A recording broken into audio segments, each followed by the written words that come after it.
before we get going with anything else, next. I was worried you'd written another like new A4 pages of. How's Ranieri? I hear he's been in the neighborhood. Yeah, he actually was here, I guess, till technically today. I dropped him off at the airport last night. Yeah, he came. He's in here right now. I don't know if you know that. He's in. Oh, in the call. He's on the Zoom. Yeah, yeah. How are you doing?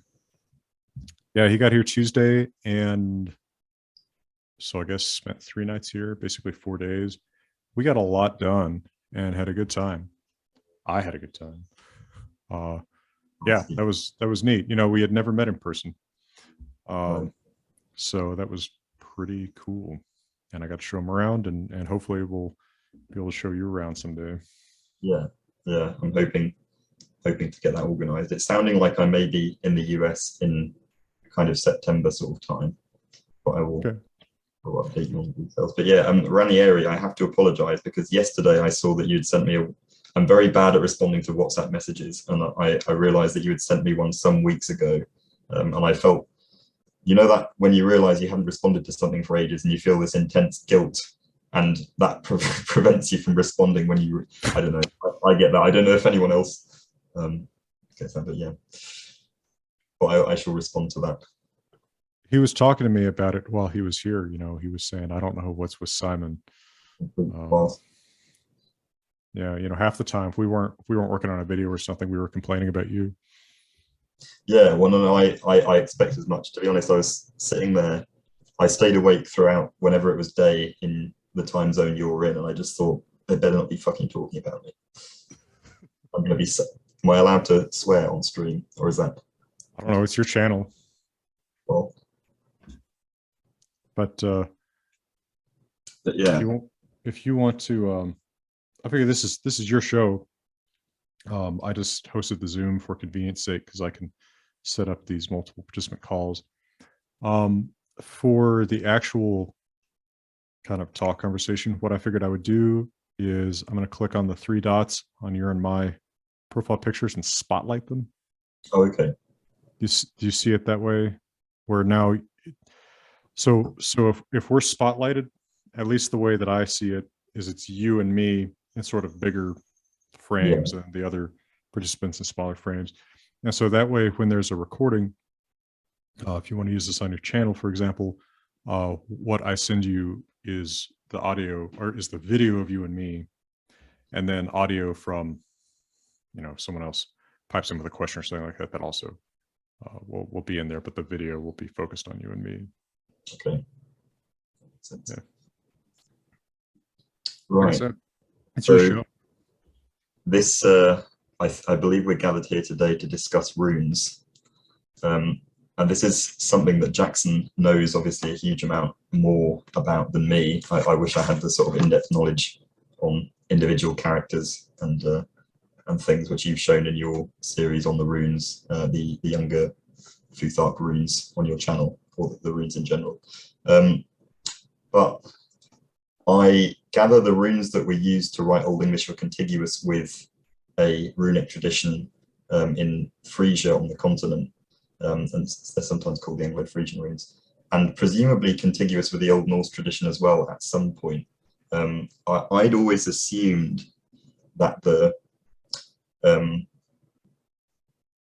rather than there being some kind of Proto-Germanic divergence between the runic systems, that they'd arisen later and spread kind of aerially and then changed in different regions. Although I watched your video on the, was it the Negau helmet recently, which I wasn't aware that of that. So that was 300 BC? I don't know if it was that old. I'm trying to remember now. Sorry to. Yeah, no, it's all right. But it's yeah. So it's a helmet. It's actually one of a group of helmets found in present-day Slovenia, and these date from pre-Roman expansion. I don't off the top of my head, I don't think it was 300 BC. I think it was more like 150 BC, but I can't exactly remember right now. But still, these helmets have some Celtic names on them, written in an Etruscan-like script, and then what is pretty obviously a Germanic name, Harigast, written in an Etruscan-like script. The big question is that Etruscan-like script proto-runes? Because there are some commonalities between Etruscan script and runes. You could see how it could also just kind of be a coincidence because both Etruscan and runic are drawing on the same Greek adjacent tradition, but yeah, it's a mess and not exactly what we were going to cover here. I also probably ought to introduce myself since we're on your channel. Maybe people who don't know who I am. I'm Jackson Crawford. I have a PhD in Scandinavian studies. I mostly talk about Scandinavian languages on my YouTube channel, and deal with runes a fair amount because people like to ask about runes in connection to the history of the Scandinavian languages. Yeah, I'm very sorry for not introducing you. I always forget the formalities of doing joint recordings. And now introducing Simon Roper. I'd love if you forgot my name halfway through saying it and you had to check your hand or something. Yeah, so that was something that I wasn't aware of, was that there were things which are potentially ancestral to the runic alphabet, which seem to have been written roughly in the time period that something we'd probably call Proto-Germanic was spoken. So if that is the case, and if that is the point at which that alphabet was adopted by people who spoke Germanic languages, although I suppose it's not necessarily true that the person who wrote down the Germanic name was themselves a speaker of Germanic language, but it's just one of those complicated. But yeah, but if that's the case, then I suppose it could have been a tradition that diverged into several traditions along vaguely similar lines to the languages. But I suppose there's just not enough granular detail in the data to say anything like that. Well, and while we're sticking a toe into the origins question, another thing I'll point out is if you look at the alphabet that we use for writing English today, call it the Roman alphabet, but of course it's not identical to the 20 character alphabet that was mostly used during the Roman Empire to write Latin. You can say that our alphabet has its principal roots there, but then there are additional things that have happened since.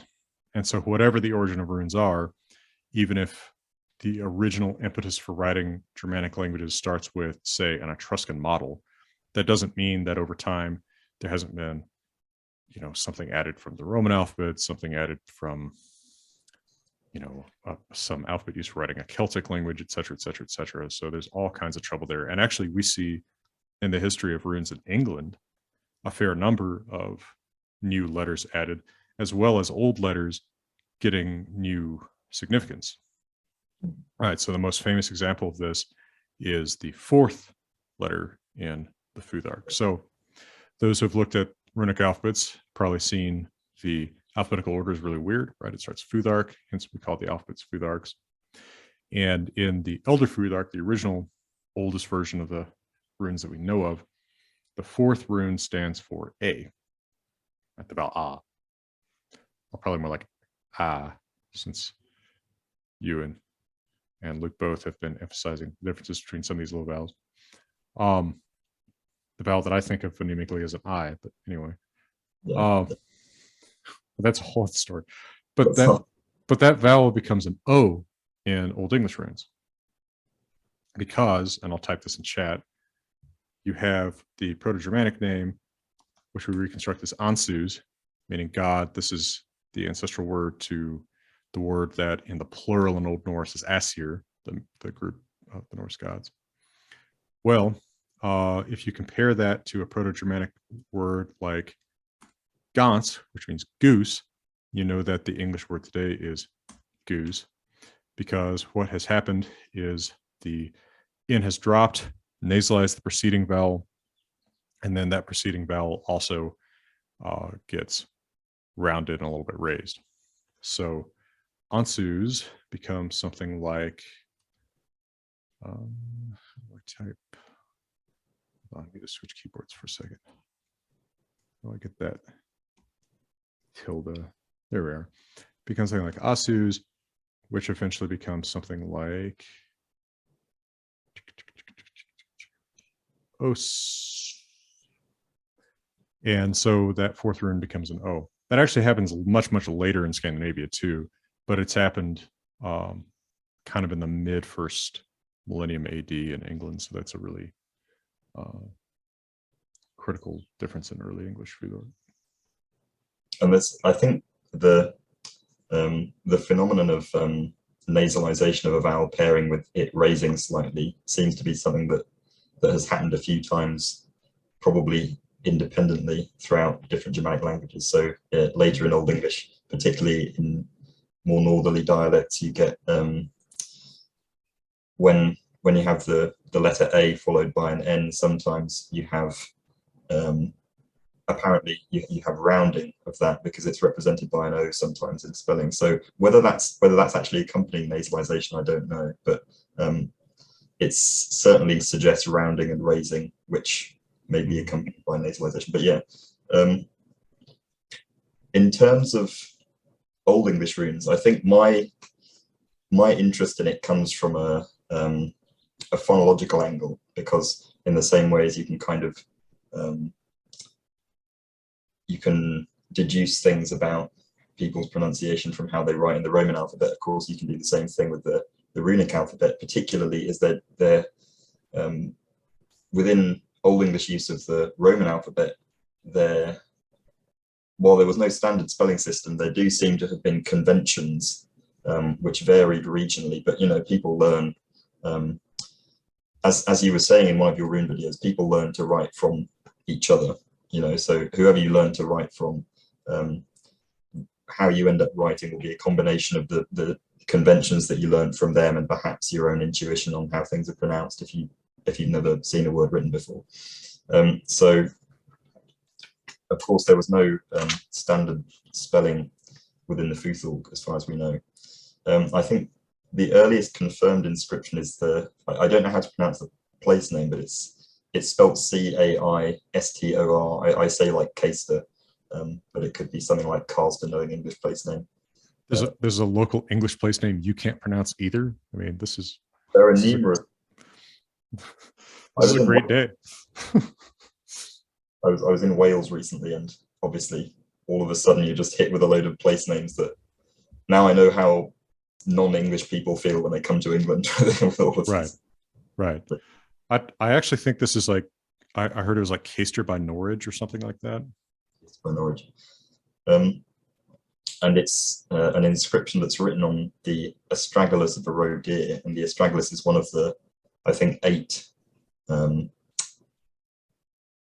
Is it the tarsals in the ankle? I get confused between the carpals and the tarsals, despite having done a module in this kind of thing at university. But yeah, it's one of the little lumpy bones in the ankle that's hard to differentiate from the other bones in the ankle. But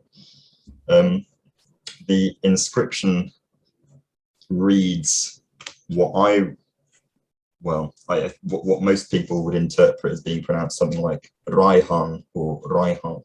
So English Raihan, although obviously I'll type it in the chat too. In fact, I guess I can type it in runes in the chat so people can see. Do you have a rune keyboard? Oh, there's one online that I use. I'll actually post a link to that in the chat too if people want to see what it is.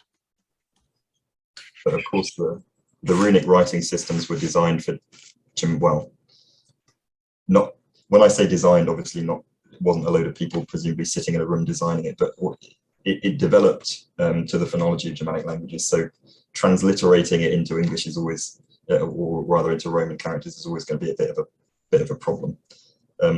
But yeah, that's how it's normally spelled in the Roman alphabet. So this word means roe, as in roe deer. It seems to be ancestral to an Old English word raha, which means roe, as in roe deer, and that's where the modern word roe comes from.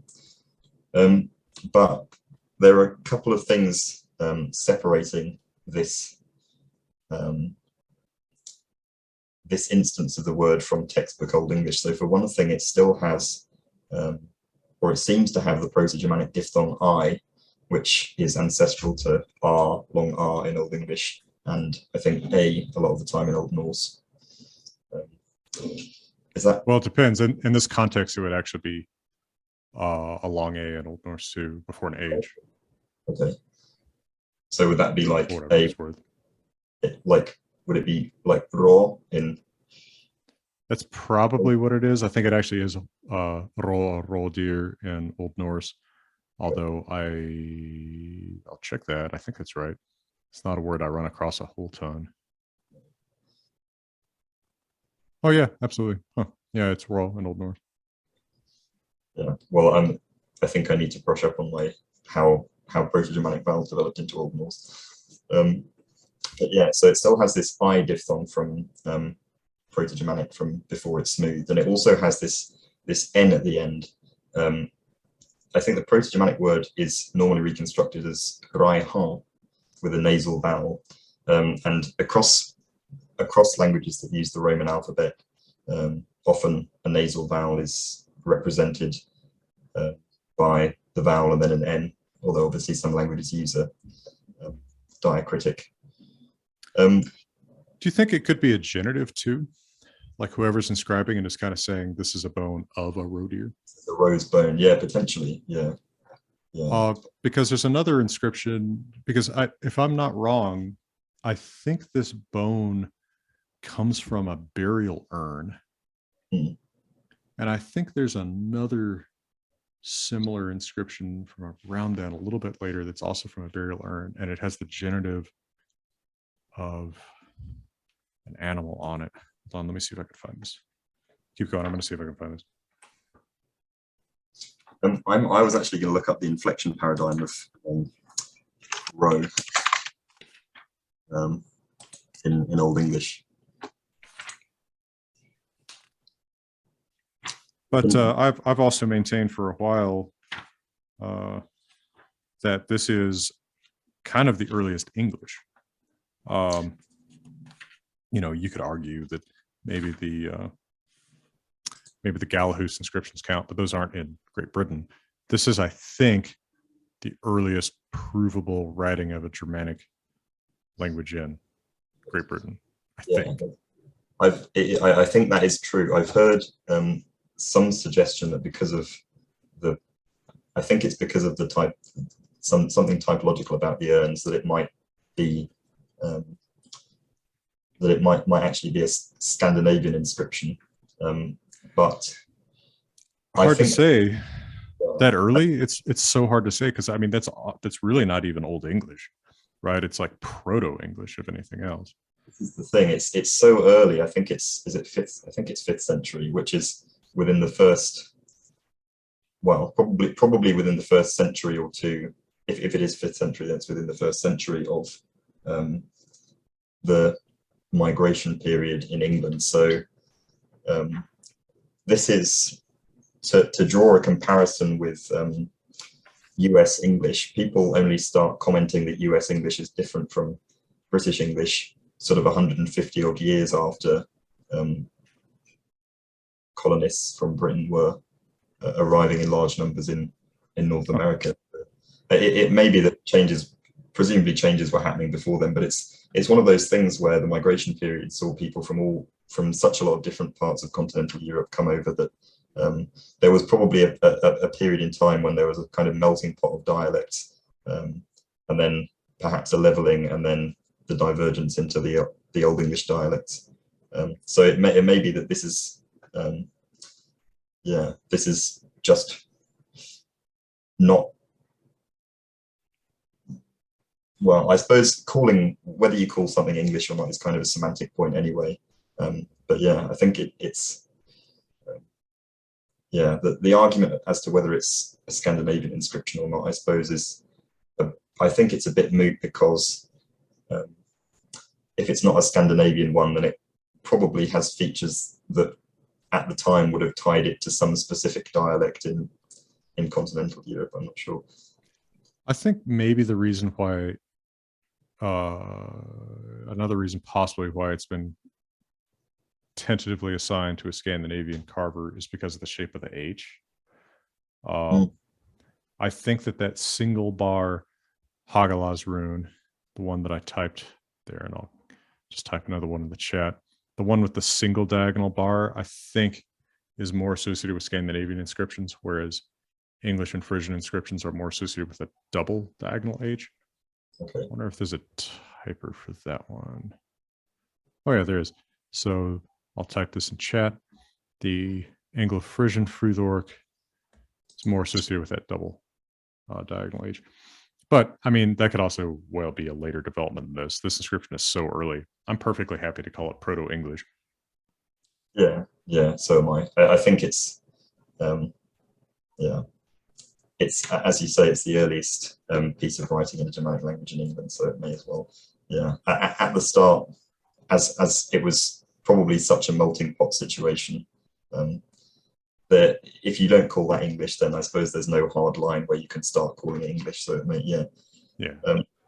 But later inscriptions have largely been functional, as far as I'm aware. So it's things like people writing their names on things. I think the Harford brooch from Norfolk has an inscription that means something along the lines of such and such repaired this brooch. Find the actual name.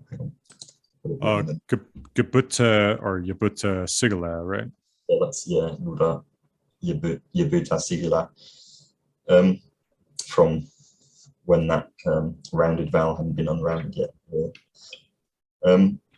So yeah, it's like you say about Scandinavian runes.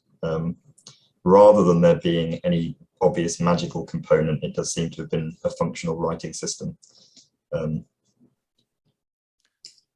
And yeah, I'm going to type this out for the benefit of people watching at home. The Norfolk brooch. Just going to take me a sec because I'm not as used to Anglo-Frisian and my habits are all very younger Frühorc. I like the fact that you have habits in when you type runes. Oh, I do. I mean, I do too much with younger Frühorc. Y'all have a weird S. I say y'all like you're like some representative of, you know, the active community of writing Anglo-Frisian Frühorc. Trying to find this S somewhere on this keyboard. It's more like an Elder Frühorc S, so I'll use that. East.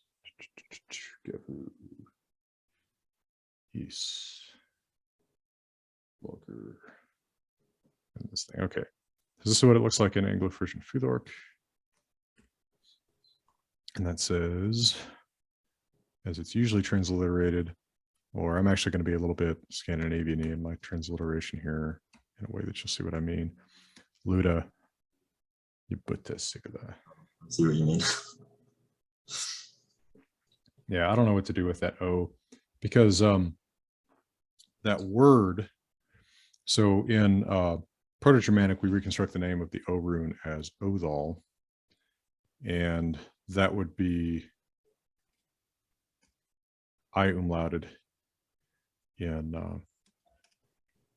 Old English, because I think Old English it's A though, or maybe like an even earlier though, something like that basically. But that's what the O comes to mean, is that I umlauted O rather than the original O, which is another really Anglo-Frisian thing. Because later that becomes just an E, right? That's like later Old English. West Saxon, E and E fairly early on. I think in other dialects it retains the rounding for quite a bit longer if spellings are to be believed. Although spellings can always be misleading. Would you credit what I put there in the chat as being a kind of later, more standard West Saxon? I think so, yeah. Because it's like better. It was bettered by Luda. Luda bettered. Improved. Yeah.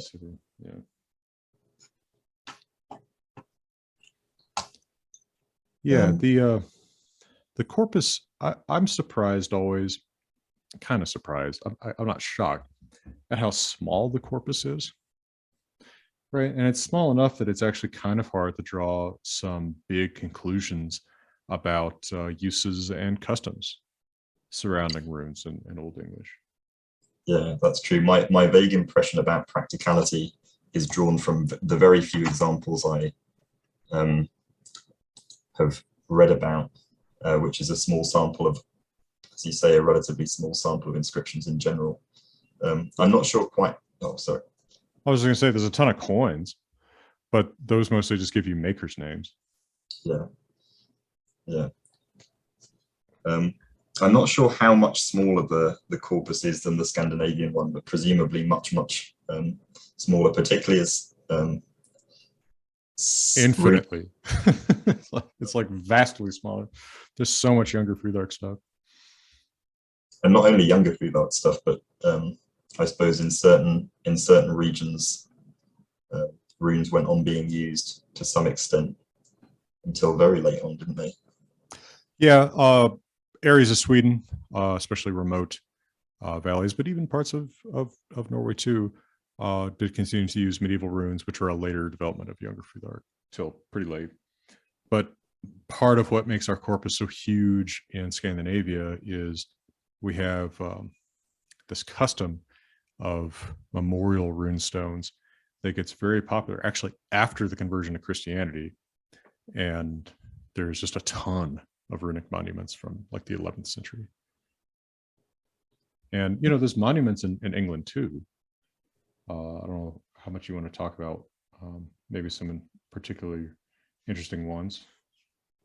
I don't know much about those. I'm realizing now that I have gone into this knowing it enough to confidently talk about only a small number of examples, and I've massively underprepared for this. I'm very sorry. That's all right. I'm going to push you up against a wall and make you tell me the secrets of Old English rune magic. All right, so the Ruthwell cross has part of the Dream of the Rood,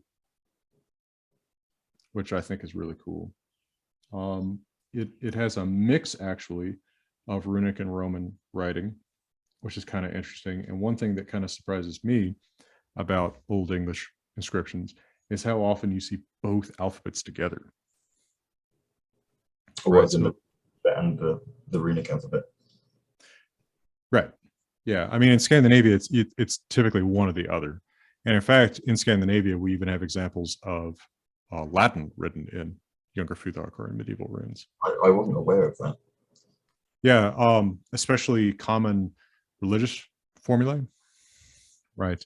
Your Ave Marias and stuff like that. You can actually find those written out in younger Futhark in Latin. Whereas in Old English, you'll sometimes have like completely parallel inscriptions. So there's an inscription, for example, from Lindisfarne, which might be from a memorial stone, kind of a fragmented stone that has the woman's name Osgud. Okay. You'd probably say this more convincingly in Old English than I would. But the name is written in Roman and then in runic, as if to commemorate her in both. You have all these coins where you have both often a runic name and a Roman name. And what's kind of interesting there is it seems like it's the ruler whose name gets written in Roman. Right. Okay.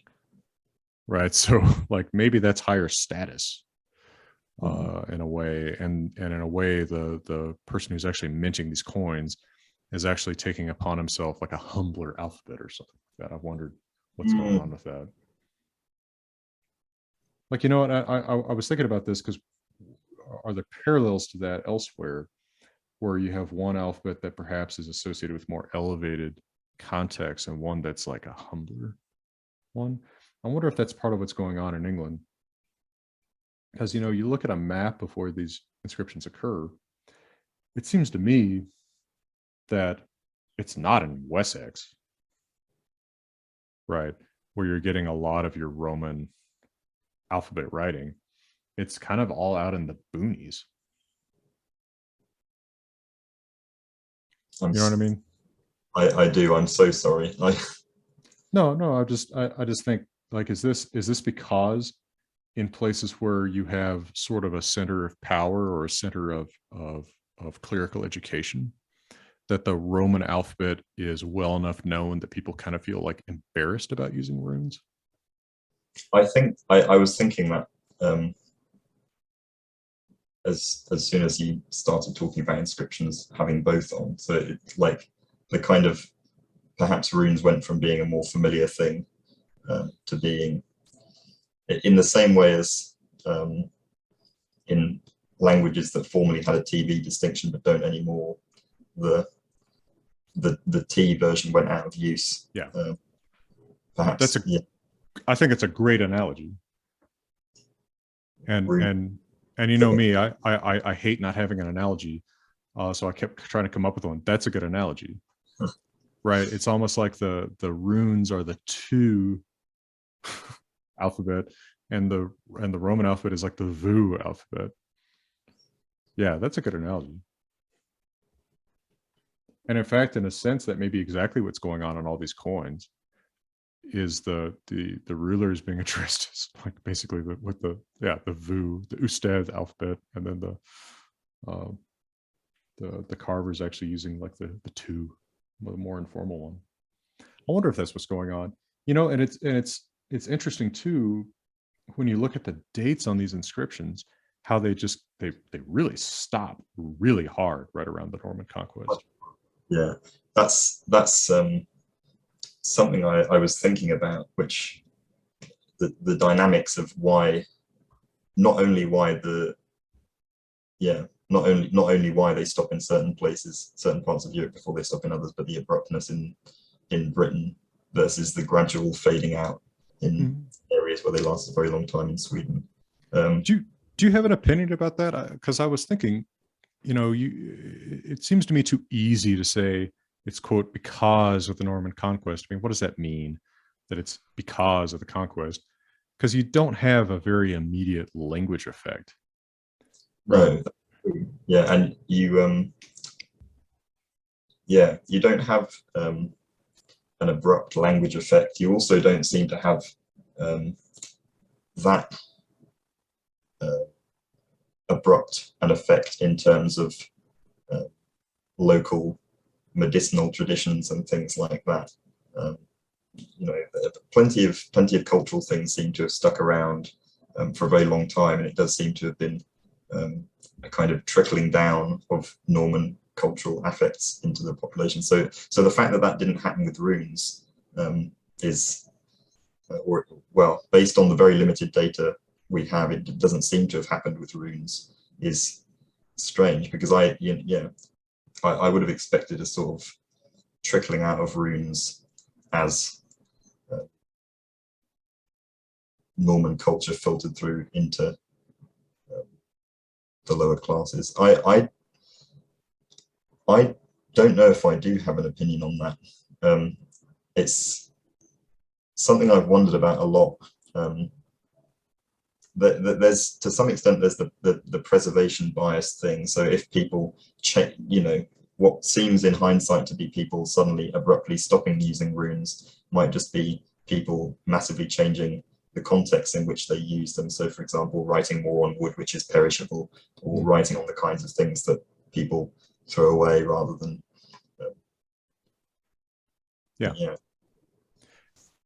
Yeah. Well, and I guess one idea that I had is you have Norman nobles dispersing around England in many places of English nobles.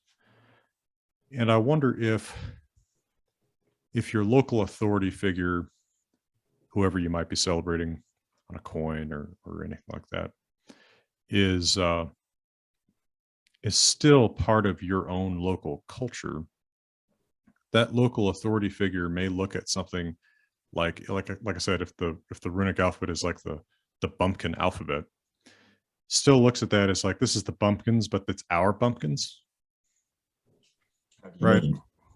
Whereas the Normans come in and it's not just a low class tradition to them, it's a foreign low class tradition. Yeah, And so there would be much less use of it in any kind of public facing context because of that. Um, it's hard to say. I also wonder how much of the lack of the stuff in England is a preservation bias. I mean, England had a pretty fiery Reformation, yeah, that's true. and I wonder if more of these monuments were damaged, destroyed, buried, whatever during the Reformation that might once have been standing. That might have made England look a little bit more like Sweden in that respect. That's true. When I spoke about preservation bias, I was mainly meaning things which haven't been deliberately administered by people. But I suppose, yeah, there could have been a destruction of things that were more substantial, like you say, public facing. So if there had been rune stones or something like that, which I think we would probably know if there had been. Maybe not if they were a smaller local tradition. Well, if it's all kind of out in the boonies anyway, because it was already a low status thing in Old English, I wonder.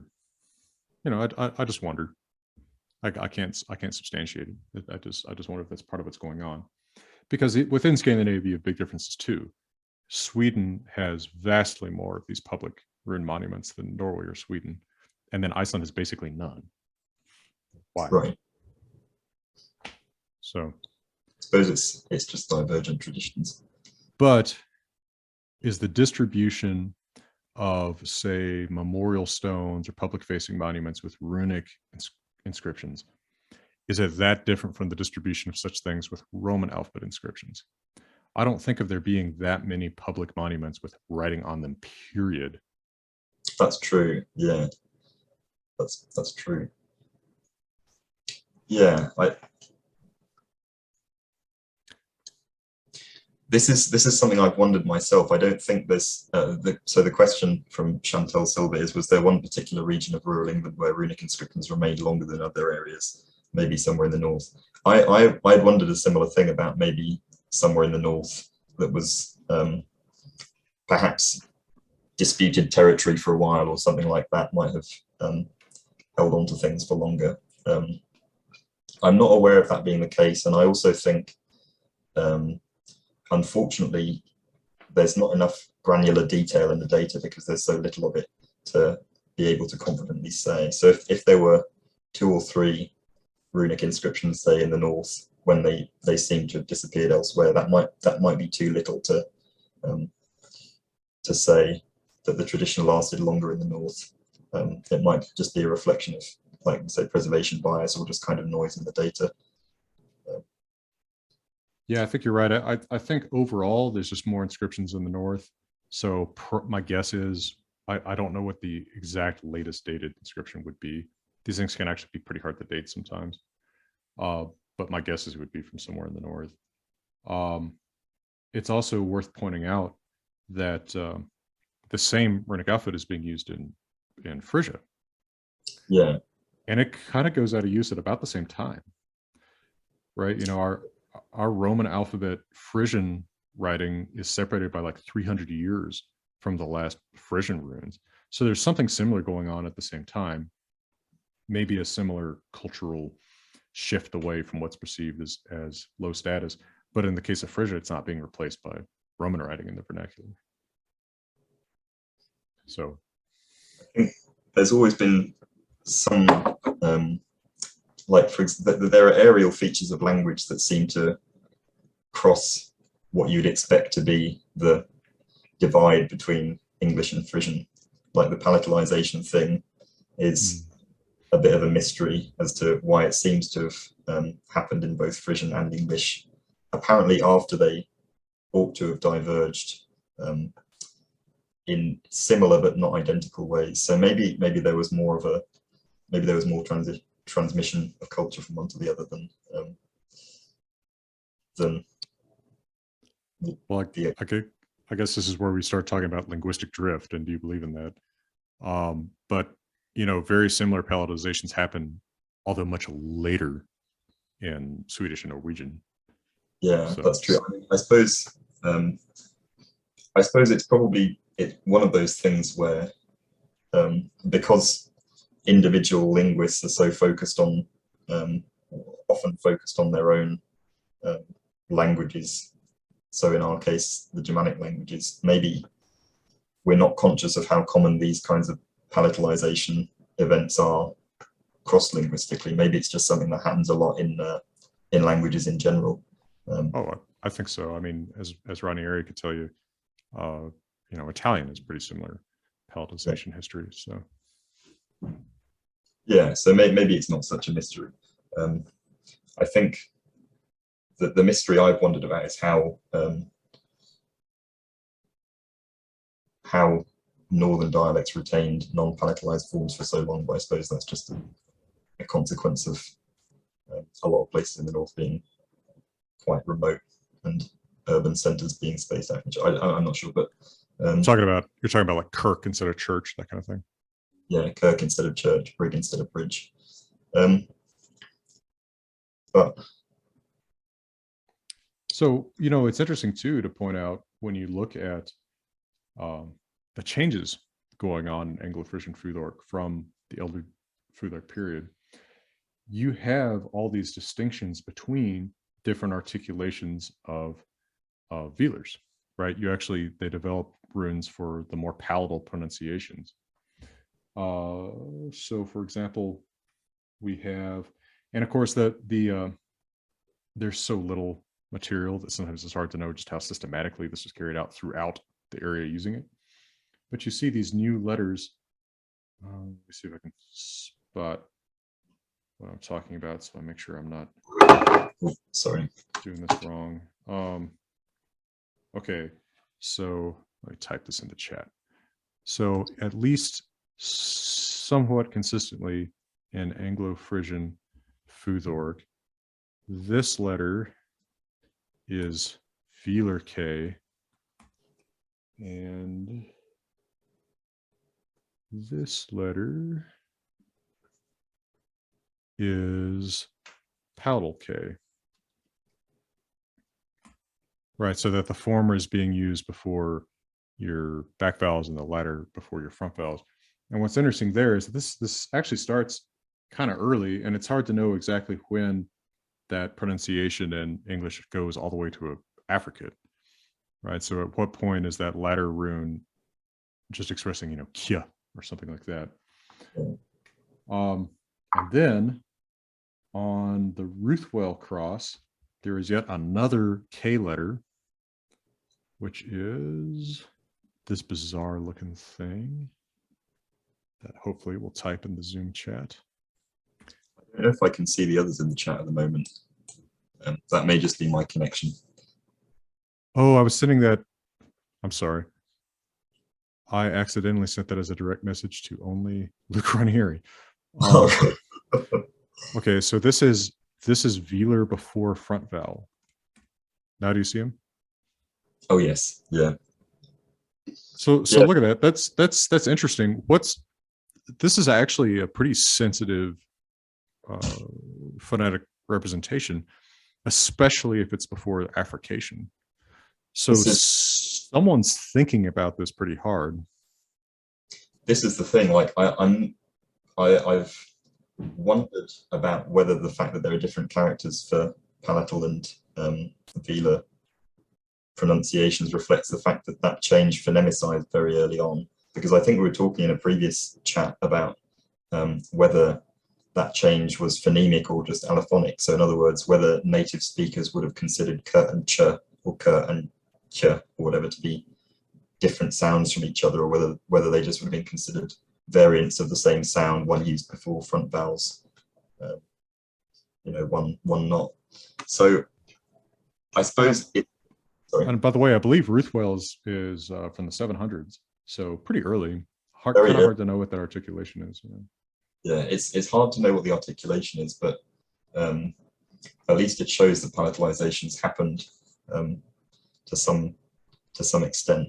And like you say, it shows that people were aware of it. So either that means there's been some phonemicization and it was just obvious to everyone that k and ch or whatever were two separate sounds, or you have some extremely astute people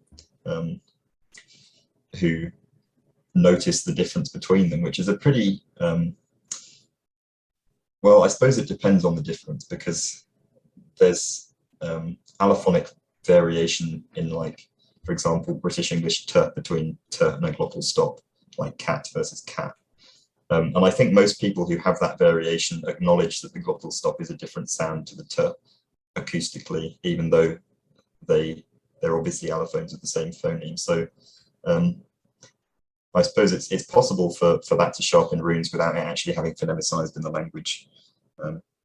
Although they were alliterated in poetry until fairly late on, I think, k and ch, they were treated as alliterating with each other, but that could just be poetic convention carrying forward. Very hard to know about that.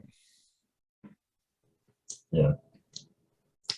Yeah, that's another instance of the runes shedding light on changes in the sound system. I'm going to try to put a picture in the chat. You see these runes? I do indeed see the runes. All right, so this is not the Ruthwell cross. This is the Bewcastle cross. And of course, it's probably pronounced Buxla or something. I don't know. Buxel. Yeah, I'm not yeah, I don't know. But I thought I'd just pull this up because I think it's a pretty interesting example of Anglo-Saxon, Anglo-Frisian Futhorg from a period where it's pretty well developed, and we're also seeing some of these really unique specifically Anglo-Frisian developments going on. So here we've got at the very top, and correct me if I'm reading any of this wrong, especially from an Old English perspective, we've got Thisig Bekun, I suppose. Or what is in with schwa rather than, or are you translating or trying to work out how to pronounce? Well, do you see my mouse? Oh, I see. So that's the K, right? So this beacon, right, like monument, yeah, right? Thisig Bekun.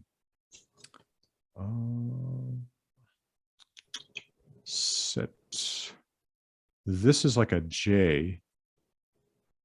It's an H in Scandinavia, but I believe this is actually a J in Old English. Here we got like what, and then R.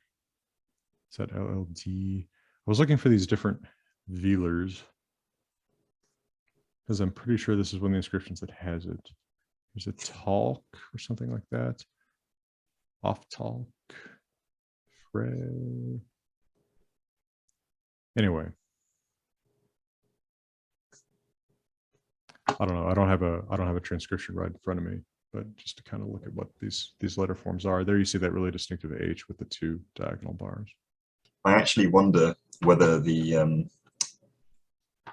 alteration of the velar k rune to the palatal ch rune, whether that was somebody acknowledging a difference and altering the rune, or whether it was somebody picking up on some pre-existing symbol, because I don't think that existed in at least the younger Futhark, did it? That the palatal, or did it? Hang on. Younger Futhark, they don't really distinguish between much at all, right? I mean, younger Futhark doesn't distinguish between K and G. Oh no, but I mean, was that symbol? I don't think that symbol in general has a corresponding symbol in the younger Futhark, does it? Regardless of whether it represents the same sound, I just think no. Oh, hey, I just found the two different ones in one inscription.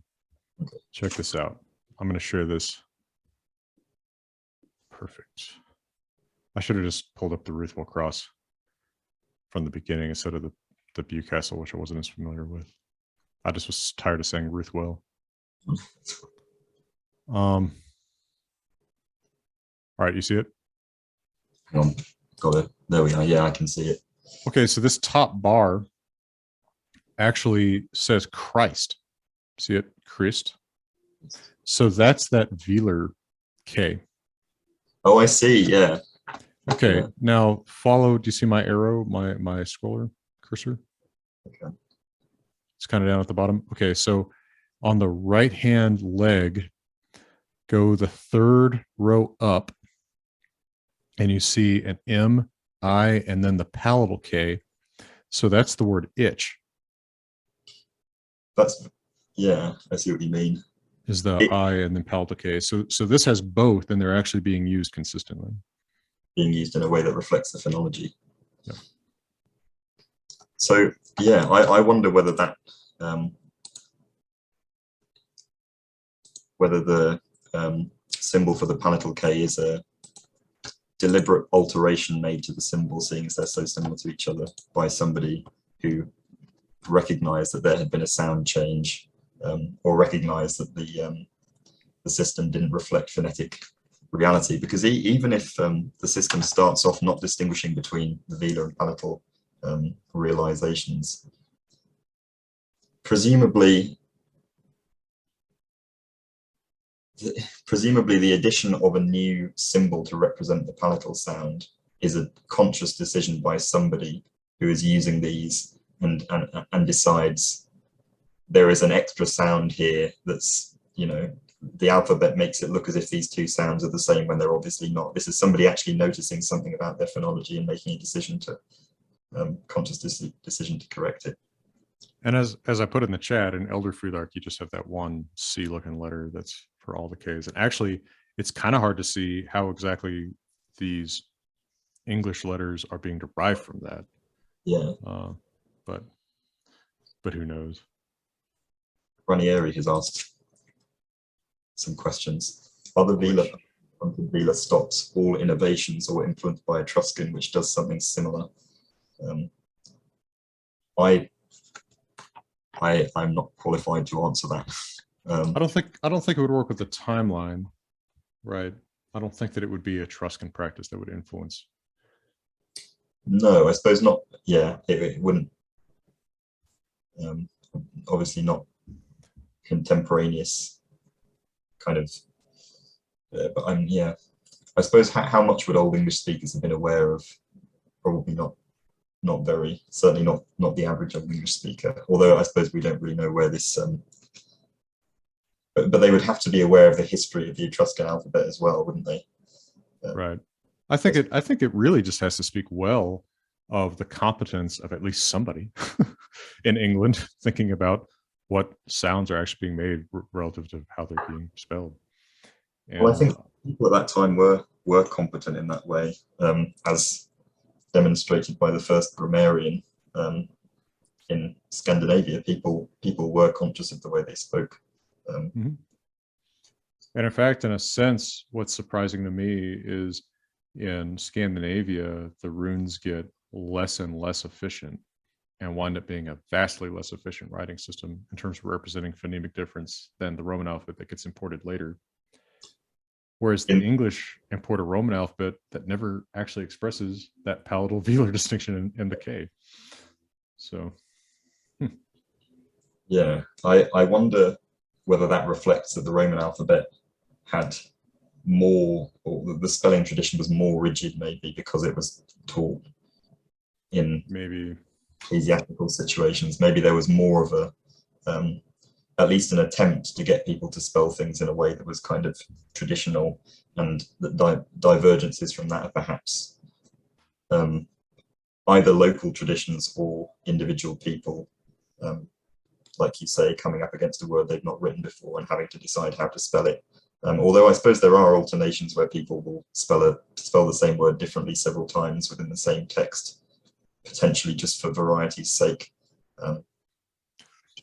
Or just forgetting. I mean, yeah.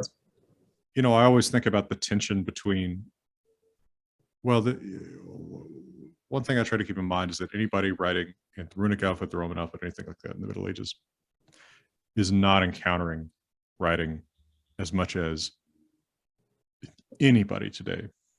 That's true. Right? We're surrounded by writing. So there's just not as much chance for someone else's model, or maybe for a consistent model at all, to get imprinted in your head of how things are written. That's very true.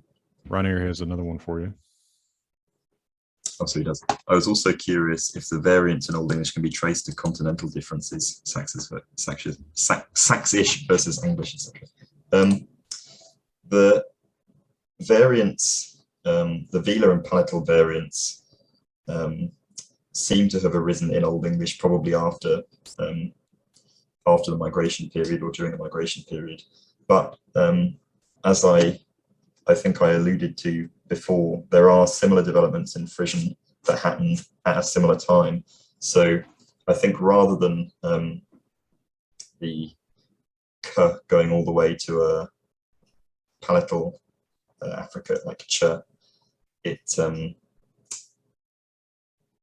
ends up at, well, I suppose actually it's probably gone through the stage of being a palatal affricate and then it ended up being s. I suppose that's probably it becoming a palatal affricate and then the sh part fronting to s. So I don't know how to pronounce the word for church, but it's in, what is it in West Frisian? It's like, yeah. Something like tsuk, Yeah. but yeah, I may not be saying that quite right. In the chat. So you end up with a spelling like that. So whether this change had started to happen before English and Frisian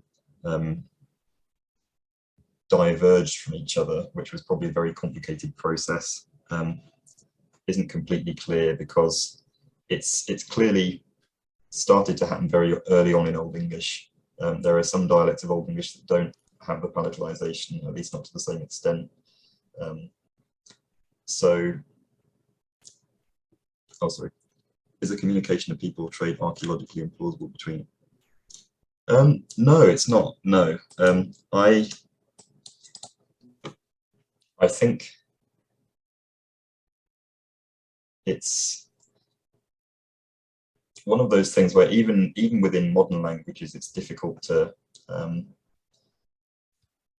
unwind the causality of particular sound changes. So, for example, something more modern that there would be more textual evidence of would be non-roticity appearing in southern England. So the phenomenon whereby r only gets pronounced when there's a vowel following it. So in the word car, we don't say car, we don't pronounce the r. And then it also appears in many US dialects, so East Coast urban dialects, certain southern dialects. I think AAVE, particularly older speakers, often speak non-rhotically, spoke non-rhotically. And yet it's not completely clear whether that sound change has spread somehow from UK to port cities in the US and then spread to other places in the US, or whether it was something that had potentially already started in certain dialects of English when North America was colonized, because there is some evidence of early non-rhoticity in certain English dialects. It's similar to that in that it's very difficult to unpick causality. So whether the two were related or not is yeah. I think it would even be difficult to work out causal relationships if we had extensive written evidence of the trading and of where people were trading to, who was interacting with who, just because it's such a sort of fine sociological thing, like how sound changes spread. Isn't there an inscription in England that's considered to probably be Frisian in origin because there are some subtle differences between them? Is that in terms of the shape of the characters, or phonological? Yeah, it's the shape of the A, the rune that becomes an A in Anglo-Frisian. Let's see if I can type both versions. So your kind of typical Old English letter A. Once the old A becomes an O, they use this one with a bent top sidebar for A. But in Frisia, that has, I can't figure out how to type it. I don't see a type version of it, but that bent bar is not as pronounced, and it kind of bends just a little bit up. Right. And that's such a consistent feature of Frisian versus English that there is a I'm gonna say Southampton. That's probably how I would say it in the US. I'm sure in the UK it's Southampton or something. People normally stress the hamp in Britain. So the South with Southampton. yeah. The Southampton cattle bone is usually considered Frisian because it has that A, which, of course, actually, Southampton is exactly where you might expect there to be a lot of trading with somewhere like the Frisian-speaking islands.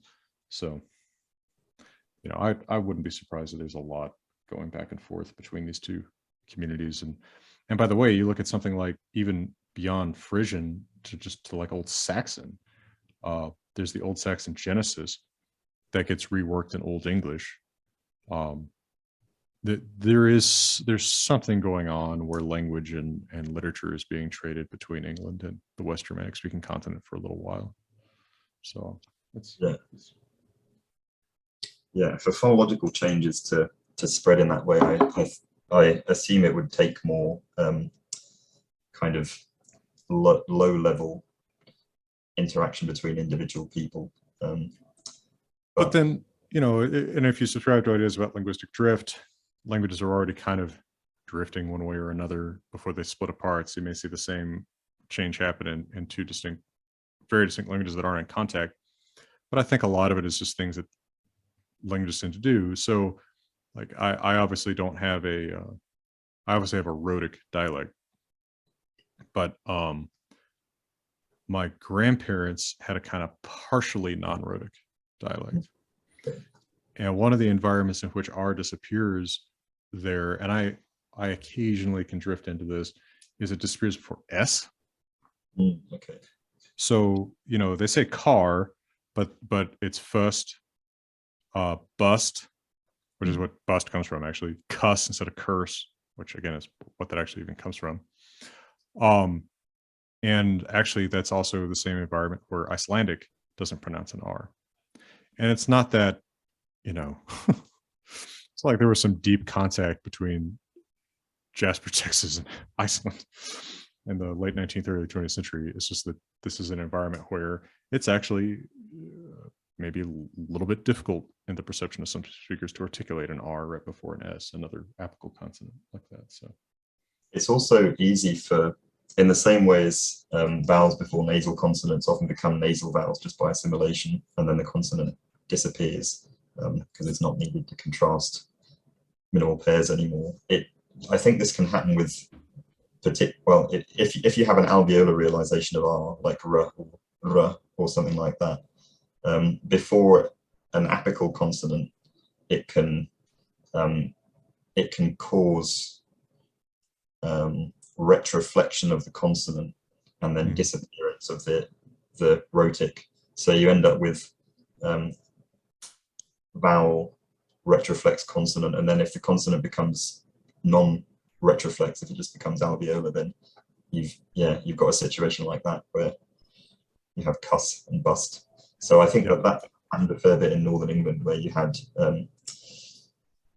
I'm really bad at pronouncing it, but basically before t, d, s sounds like that, the rhotic disappeared and it just caused retroflexion of a consonant, and then eventually speakers stopped distinguishing between the retroflex and the normal alveolar consonants. That midpoint is common in some Norwegian dialects where you hear like ban instead of barn. The R is just retroflex the N and dropped. One of the places that I actually got this about Northern English, there are recordings of it, but the place I first heard about it was a description of the Cumbrian dialect by Börje Brilliot, who was Swedish, and he described the retroflex consonants as being similar to something that happens in Swedish. I think he called them like gum stop breath consonants or something. I'm not sure if that's because modern terminology hadn't been arrived on yet, but weird term. uses in his transcriptions, he uses characters which are basically the same as the modern IPA retroflex characters, and he describes them in more detail at the start of the book as being with the sort of tip of the tongue curled back. And that's what you hear in recordings from us all the time. So it could be a case of that kind of thing. Ranieri said, I now believe there was indeed deep contact between Norse language and the Crawford linguistic genesis. I'm a believer. I don't think there's that much deep contact. if you've started some kind of cult here, I'm not sure who's responsible, you for saying it or me for broadcasting it to the internet. I haven't started a cult. No, That's a little hard to imagine. As to Ranieri also said, is that not known for certain? I'd assume non-roticity had been inherited in the US from certain dialects. I think I don't know where I stand on this, because in the port dialects, like places like Boston, you have a kind of non-roticity whereas in traditional London dialects, where non-roticity seems to have happened early on in British English, you often have a central off-glide where the rhotic used to be. So like there, so that the eh goes into a central vowel, air. Whereas in places like Boston and also around parts of Louisiana that speak non-rhotically, you have a higher off-glide. So I'm not going to do it very well, but like a word like nurse could be pronounced like nurse. I've probably done that very badly, but hopefully people know what I mean. And sounds right. That's closer to an alveolar approximant. So I think that those forms in port cities in the US might actually represent a kind of earlier stage in the development of non-rhotic pronunciation, in that all you have to do to get from an alveolar approximant to the kind of high off-glide is just move the tongue down slightly, whereas you have to completely laxen it to get the central off-glide. I'm not sure, that's just kind of intuition. But you know, where yeah, it's articulated very similarly in the US as in Georgia. That's more like that London central off-glide. That's true.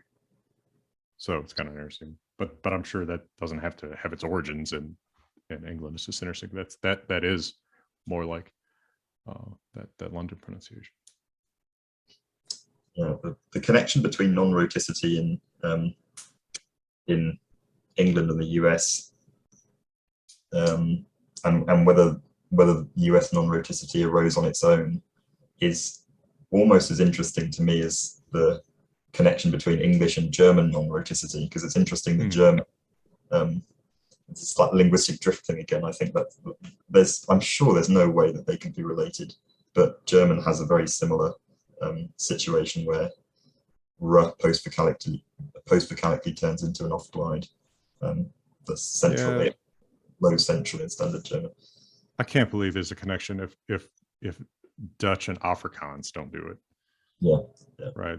I can't see how that would be connected, but it's interesting that they both eventually do it, which kind of adds to that drift thing. But we don't have to get into the linguistic drift stuff. I don't know if it's true, but it's interesting how similar languages hundreds of miles or hundreds of years apart can end up doing similar things, but on a very different timeline. Yeah. Right. I mean, the palatalization and eventual, in some dialects, Africanization of ka and ga in Scandinavian is very similar to English. It just happens like a millennium later. Yeah. Well, this has been a fun jam session on Old English runes and various other subjects. I apologize very deeply for how unprepared I came and how you carried most of the rune part of the conversation. No, it's all right. It's no apologies. We're just jamming, as the kids say, or probably once said.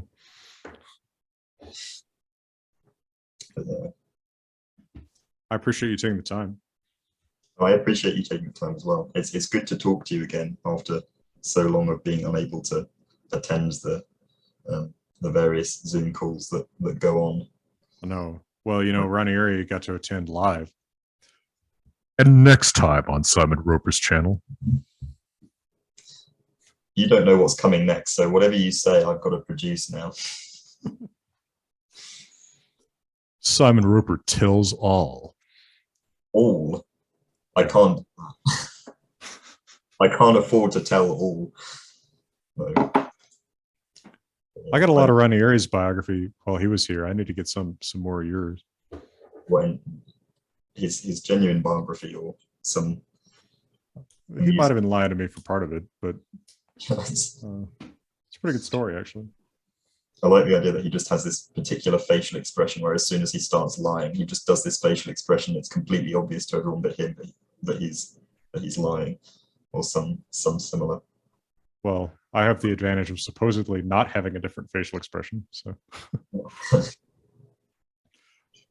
well, you have a comment there from R. My daughter recently asked about runes printed on a shirt iron, so this was timely. She now knows some Futhark. I think that's a good age to start learning. I think maybe it's a good age to start teaching her the runic alphabet as though it were the Roman alphabet, and hoping that she goes into school using it, being massively disadvantaged as a result. No, but that's very cute. I would take notes in school in runes so that people, if I thought someone was trying to look over my shoulder sometimes. I think you said that. I tried to develop a little alphabet of my own that was based on, like, it was the same character in the same place of articulation, but there was a diacritic for voicing and stuff, but the idea of like sitting down and getting competent enough with that I could just scribble notes in it, I couldn't do it in the end. But yeah, I think the rune thing is cool. Did you write them in modern English in runes? It depends. But I developed kind of a cursive-ish runic script. And Ranieri says he used Tengwar for it. What's Tengwar? Is this one of the Tolkien scripts? Oh, okay. Yeah, I'm ludicrously uneducated on Tolkien. I need to actually fix that at some point. I know you said. Hey, by the way, that's something just occurred to me. Can I toss you a completely wild softball and see if any of your patrons here think you should do it? I think, as someone who knows Old English language and literature well, who is not that familiar with Tolkien, you absolutely need to do like a Tolkien series, right? Like, I just want to see your impressions as you start going through it. It'd be kind of neat, right? Like Simon Roper reads Lord of the Rings. And I could even come in as your Gollum-like sidekick. I like the idea that that's the character you identify most with. I don't know. It makes sense to me. Precious. But yeah, I should at some point properly get into it. I feel like if I made a video on it, I'd just make a load of faux pas that the fan base would end up hating me. And I feel like, unfortunately, my fan base probably overlaps a lot with, so that would be well, it's not unfortunate that my fan base might overlap with Tolkien's, but it's unfortunate that I know so little about it and might make those mistakes. But well, I promise you, there's nothing that I think no matter how big you get on YouTube, I don't think you're going to threaten like the Tolkien estates standing. I'm deeply offended. No, I mean, it's just, there's matters of scale here. I've realized that even the crappiest movies have a bigger reach than I ever get on YouTube, right? So I mean, yeah. Oh no, I know some yeah, dreadful. Maybe fan base was the wrong word. Yeah, I think it'd be fun to see. I don't do a whole lot of engagement with the pop culture stuff, unless I just get pushed into doing something particular, like this Northman movie just came out, so I've done some stuff with that because people really want it. But I think just your casual stroll through the Lord of the Rings or something, it might be nice for your fans. Just a thought, just something I'm kind of throwing at you wild from left field. I'll credit you when I produce that. Well, just bring me on now and then as your Gollum-like sidekick. I will. I'll import you to the UK. Although when I go to the US, we could just film a load of B-roll of. Sure. Yeah. And hopefully you'll be, if you're coming in September, I'm going to be in Scandinavia for the beginning of September. So as long as it's not the very, very beginning part of September, happy to have you. And I'll alter the trip around when people are available. But so yeah, the one bit of Tolkien I have tried to read was the Silmarillion, which apparently is the worst starting point. Or I suppose because it could or be the best starting point for you. Yeah, I suppose learning backstory in something that's a very laborious read, and then jumping into something that's a more engaging read, already knowing the backstory could be. Yeah, but if I just do a 7-video series of me very slowly reading the Silmarillion, I think that's probably the place to start. I think people would enjoy it. Just throwing that out there. Yeah, but yeah, and sorry. And then bring Ranieri on to be Italian Sauron or something. But the thing is, he can't be speaking actual Italian. He has to be speaking with a really put on Italian accent, but in. Yeah. Oh my gosh. Can you imagine the bizarre audiobook of the Silmarillion that like you, Ranieri, maybe Irene, because she does audiobooks in Italian, I think too. And like I could do just with all our bizarrely different accents and voices. But like the only character I play is Gollum. I like the idea of like every time we flip from one character to another, we have to say like, take it, Jackson, or take it, Luke, and we just have to. Yeah, there you go. But thank you very much, Chantel, for saying that you enjoyed the chat. I felt that I performed very badly in the runes section of the chat, so it's good to know that it was semi interesting. And I promise to prepare better for the subject matter next time I'm doing it. It's one of those things where because I'd gone down like rabbit holes when I had access to more papers on particular things, I think I just kind of assumed that I knew more about it than I do. But you live and learn, and it was very effective on stuff, as it is in his rune series, which I advise everyone go and watch. Oh, well, thank you. It's that's the series that I keep going with kind of slowly. I started that with looking at questions about, well, Luke Gordon and I did our series in the history of the alphabet. Then I spun off of that looking at the origin of the runes, which were like in light of the larger alphabetical story. And then now I'm going through individual runes and considering what individual letters and other earlier forms of the alphabet they could trace to. So just an exercise in, what would you call it? Historical epigraphy, something like that. It's been fun for me. So. Yeah, fun for me to watch as well. Thanks. Well, shall we adjourn and meet again some other time? Thank you, Phyllis, for watching. I hope your meeting goes well. But yeah, thank you very much. Sorry for the early part of this, and it's been very good talking again. Good to see you. Hope to see you again soon. Yeah, you too. All right. All the best.